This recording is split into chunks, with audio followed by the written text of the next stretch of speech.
afternoon, everybody. I'm glad to be joined by Senators Stabenow, Kelly, and Warnock, who all worked really hard to bring forward this historic and momentous bill. We will look back on history and say this was a time when America really realized its responsibility to stay the leading economic and national security power in the world. It's a very, very significant bill. It will have effects on our children and grandchildren, and we're very proud that we have moved forward. As you know, the Senate took a major step forward on the CHIPS and Science Bill. We're calling it the CHIPS and Science Bill, after many different names. This is the final name. I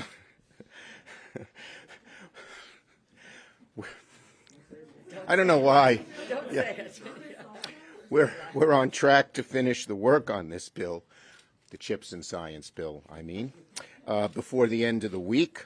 It's a major step forward for our economic security, our national security, our supply chains, and, as I said, America's future. I feel this bill so passionately. It's not one of these things that, people immediately say, oh, yes, we must have that done. But it is something we must have done. And I want to be clear, the proposal we're passing this week contains the majority of the key science and innovation measures that the Senate passed last summer, making historic investments in scientific research and take direct aim at our nation's chip crisis. Alongside the bipartisan infrastructure and jobs law and our present bipartisan gun safety law, among others, it is one of the most consequential bipartisan achievements of this Congress. It didn't come overnight. This has been a long time coming, but something that's so significant as this often takes a long time to come, particularly when it deals with the more arcane areas of science like quantum computing and artificial intelligence. Crucial that we stay the leading country in the world in those for our future, but not on the tip of everybody's tongue. It did, as I said, in 2019, I approached Senator Todd Young with a proposal that we called Endless Frontiers. And I said, let's work together, because I knew he cared about this. We had talked about it in the gym, about science and innovation. So we drafted the first iterations of of the policy that we're passing this week, the Endless Frontier Act. Later on, we joined with Senators Cornyn and Warner to push for the CHIPS Act as part of the NDAA to address the nation's growing chip shortage. And one of the tremendous leaders on that was Senator Kelly, who realized how important manufacturing chips in America was to the country, but also to his home state of Arizona. We all knew that America faced a choice. We could continue to underfund science and innovation, fall behind our competitors, chief among them the Chinese Communist Party, or we could tackle the challenges head-on, unleash the next wave of discovery and scientific achievement. I said to my caucus at lunch today, our grandchildren will be holding good, high-paying jobs in industries we can't even imagine because of what we are doing right now.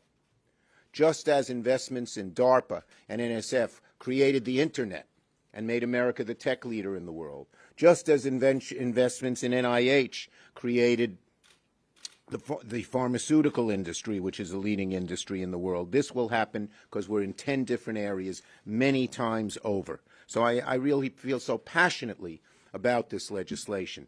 In February 2021, in the midst of the second Trump impeachment trial, I directed our chairs and members of the relevant committees to start pulling together a legislative package to outcompete China and create new American jobs, with Endless Frontiers serving at its core.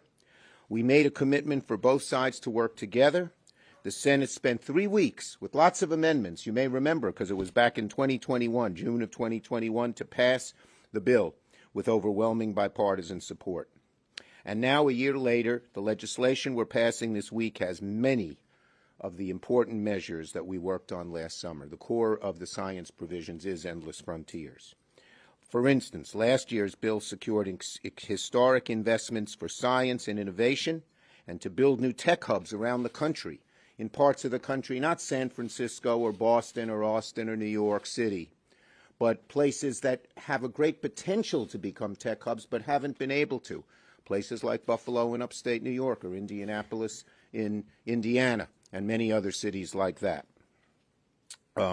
Last year's bill offered tens of billions of dollars to encourage American manufacturing and R&D in chips. This bill does that too. Last year's bill helped provide funding to build wireless communications supply chain to counter Huawei. This was a passion of Mark Warner, that we couldn't let Huawei, with Chinese government influence, be the main internet provider, the wireless communications provider of the world, and this bill deals with that as well. So it is vital.